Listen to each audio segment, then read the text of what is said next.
Hi everyone, it's Kelly from Kellie's Bead Boutique. So after a brief break for a little bit of a medical issue, I'm back. And it feels really good to get back behind the camera and start doing some filming. I really did miss it. I sat down yesterday and cranked out a few videos, so you'll have a few in a row here. And yes, I am still being really kind to myself. I just was in a little bit of a creative spurt yesterday. So this is another installment in my quick and easy earring series where I just take some simple parts and create a beautiful pair of earrings. Y'all know I love me some earrings. I don't wear them all the time, but I do love creating them because the possibilities are endless. So if you want to see what I'm making today, come and join me.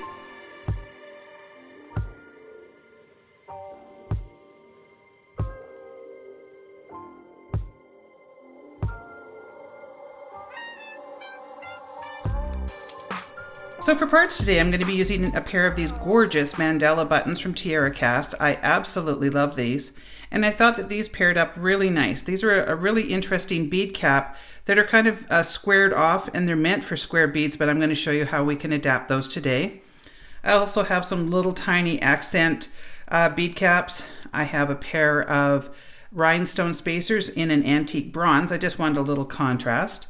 We're also going to be using a pair of ear wires and some 3-inch head pins because we need a little bit longer length today. I have some 6mm 18 gauge open jump rings and a pair of beautiful Czech Glass, and I think these are called spindle beads. I call them pointed ovals. You know, I make up names, but I think they're actually called spindle beads. And I also have some 6mm fire polish. And for our tools, we're going to be using our 4 basic tools: our bent chain nose pliers, our cutters, our round nose pliers, and our chain nose pliers. So let's get started. So the first thing we want to do is we want to make these bead caps seat nicely on top of here. And you can see if I put them in, they're quite wide and it just doesn't look right. So what I'm going to do is I'm going to take my chain nose pliers. If you have a pair of parallel pliers, it also works. You could even use your wire straighteners if you're worried about marring your metals at all. But I'm just going to very carefully come in on top. And it's kind of, it's hard to do on camera because I kind of, get into weird angles. But basically I'm just going to come on top and I'm going to hold on to that. And I'm going to gently just push that together. Now I'm not pushing it a lot. I'm just pushing a little bit, just ever so slightly. You probably can't even see it on camera because I'm just gently pushing. And then what I want to do is fit that inside and see if that took up any more room. So I can see that I still have a little bit more to go. So this can take a little maneuvering, but I'll see if I can get a better angle here. It's just hard because there's little bumps on here, and so it will kind of wiggle around as I'm trying to hold on to it. But I just essentially go on either side, and then I hold on to it nice and tight with my fingers so that it's not going to pop out, and I'm going to give it a little squeeze. And you're going to want to do this in little increments anyway. You don't want to just do one big squeeze because if you over squeeze this, it's really hard to get it apart. And now you can see that's a little bit better, but I'm going to take it just a bit more. So I'm going to kind of go on the outside of it. And I know you can't see a darn thing because I've got it covered with, pliers and fingers, but you're just squeezing ever so slightly, and really seriously do it in small increments, just baby increments.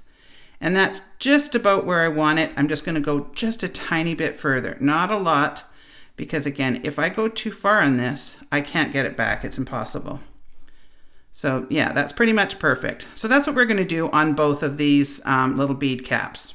So now that we've got that bead cap all figured out, I am going to place my head pin through here. Now, it depends on which way you want it. I mean, they all look different. They all have different patterns on them. So you can choose to feature this color or that color. And I'm going to actually cover up a little bit of this because I want to see that two-tone. So I'm going to put that bottom part that I want to see down there. And then I'm going to put my new little fixed up bead cap on top of there. And then now I'm going to take one of our little rhinestone spacers and I'm going to put that on there. And I'm going to turn up the small little bead cap because I want to seat that on top. And then when I put my 6mm fire polish, it just kind of seats in there nicely. And now you can see that that's a nice little run there and it fits on there perfectly. So now I want to do a wrapped loop. Now in most of my videos I end up doing what I lovingly call a messy wrap, but on this one I actually do want to have a bit of a neck. So we're going to do this one a little bit different. So I'm going to take the very, very tip of my pliers and I'm going to place it right at the end there. I don't want a long neck, but I do want some sort of a neck there. So now I'm going to take this and I'm going to bend away so it's a nice sharp 90-degree angle. And I'm going to take my round nose pliers. Now I'm going to work at the front because I don't want a very large loop. So I'm just going to kind of come in there and I'm going to go up and over and down. And then I'm going to open my plier, rotate it so that it's parallel to the table, and then give that a good squeeze and pull that straight to the back.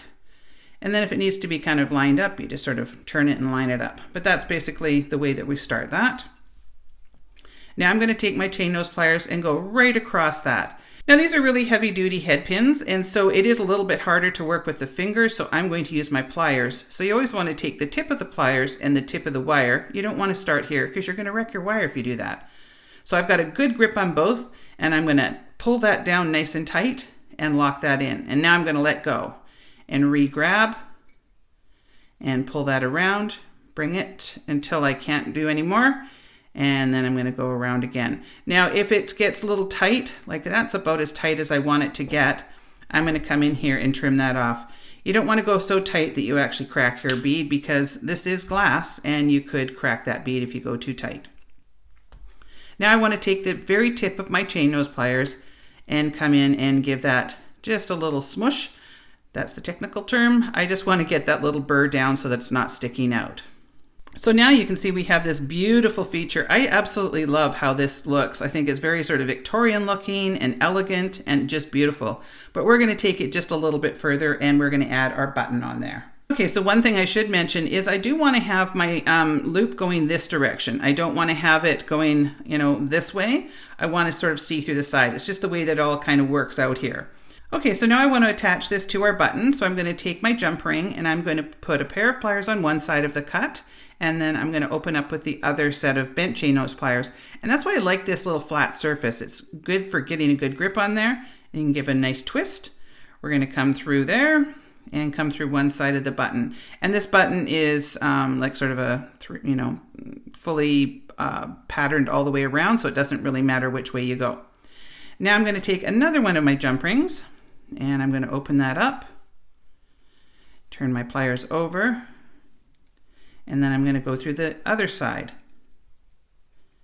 And these just fit in there perfectly. So now when you do these up, you wanted to sort of take it and sort of jiggle back and forth until you get that to match up. So now I want to put on my ear wire. So I'm going to open that up.